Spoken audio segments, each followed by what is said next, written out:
how to make a power-carved alligator. Now, this particular design was made for outdoor use. It can either be hung on a fence as a decorative item or actually used as a towel rack, a poolside towel rack. I cut out the design just with a jigsaw out of PVC board, which I got down at the local Home Depot. I then used an angle grinder with a flap sanding wheel. I think it has about a 60 grit flap sanding wheel in it, to just shape out the alligator as best as possible.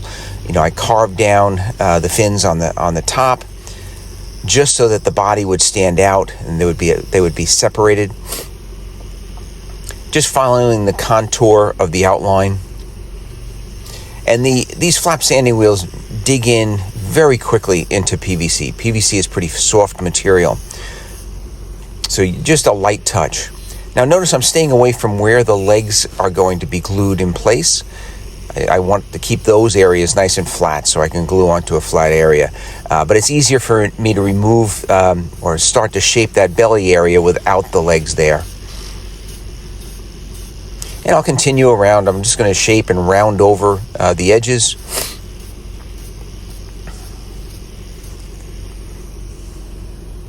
And this particular design I found online. I just searched for cartoon alligator. I was looking for something for kids. This is going to be a poolside towel rack.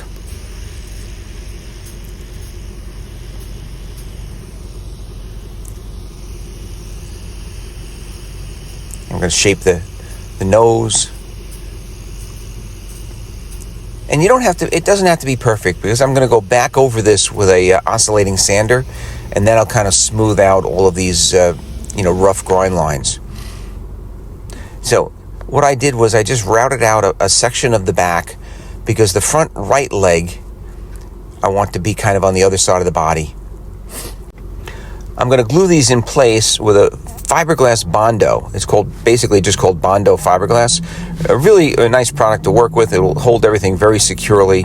It's the same product that I use when fixing fiberglass boats. And you just mix it with the hardener. I apply it with a putty knife. I apply it kind of on the thick side, because I'm going to grind it down and I'm going to shape it. So I'm not real concerned with getting a flat application or a smooth application. Just want to fill in all the voids. When I'm gluing on the legs to a flat surface, I did drill some holes partially through just to give it some additional surface area. But in reality, there's not going to be a lot of stress on these legs at all. It's not a functional item. And when we finally coat this with the clear coat epoxy resin, that's also going to hold everything together. So after about an hour, when the Bondo dries, I can just continue to shape the Bondoed area with that same angle grinder flap sanding wheel. And it carves very easily. Of course, you do want to wear a mask anytime you're working with either the PVC or the Bondo. You want to wear a respirator.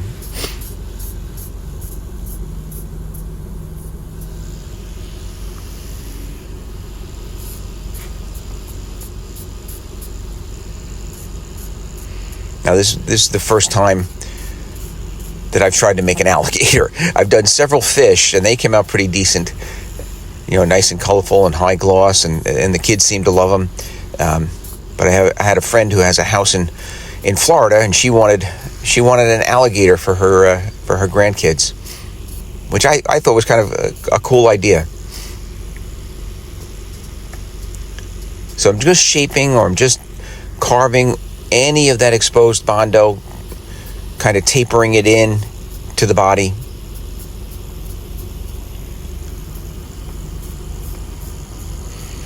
And none of this process is very difficult. You do have to have just a little bit of a light touch, but there's not a tremendous amount of artistic ability here.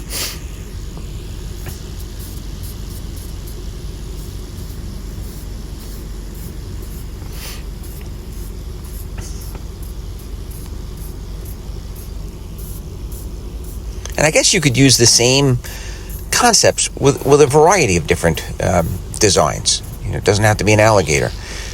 The concept of using PVC rather than wood is really just for longevity. The wood over time is going to get waterlogged and dry rot. The PVC theoretically will last forever. Now, what I did was I just angled the eyes down to give it kind of a 3D effect.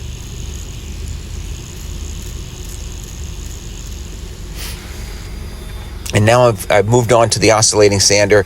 This is a very quick process. I start with an 80 grit paper, and I just go over all of those heavier grind lines from the angle grinder.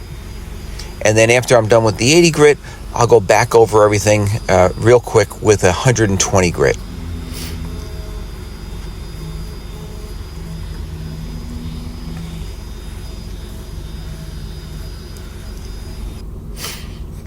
Now, because I'm using mine as a towel rack, I'm going to drill a couple of holes for the dowels that will hold the towels. I use that just a 1/2 inch speed bore, and I bought 1/2 inch dowels.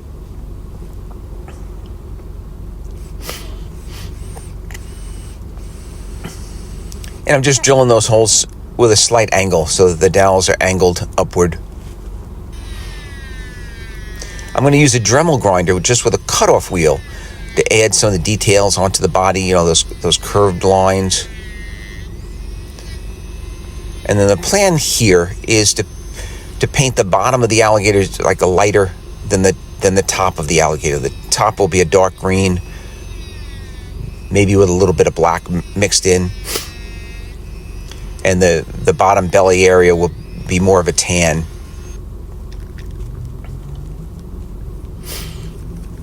So I'm just going to use spray paint, and I used a tan paint that I had for the lower part of the body.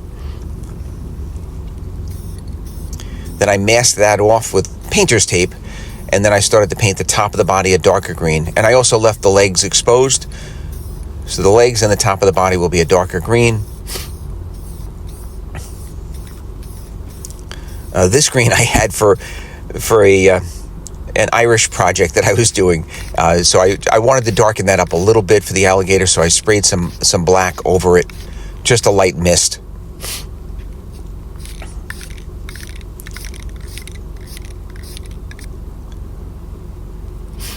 Waited for that to dry, and then you can peel the painter's tape. It's really starting to take shape now. You get an idea as to what the finished product may look like.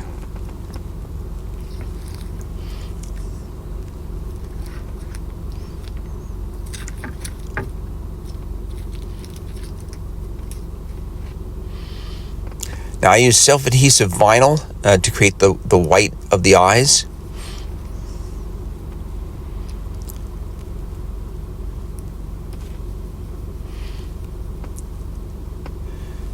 And the same thing with the black pupils, just made out of self-adhesive vinyl. You can see I glued a couple of teeth on there that were cut out of the same white PVC material. And then I'm going to coat the whole thing with a very high gloss resin. This is a Total Boat Maker Epoxy. It's a 2-part epoxy. You mix it slowly for 5 minutes, and then I pour on, I brush it out, and then you go over the entire thing just with a with a butane torch, very lightly, just to warm up the resin a little bit, so that the air bubbles can rise to the surface easily through that thinned out resin and dissipate. And the end result is a clearer finish. You'll have no little micro bubbles in the mix. So this is the finished product, a very high gloss alligator towel rack made for Poolside in Florida. I hope you enjoyed the video. Check us out on the web. Thank you for watching.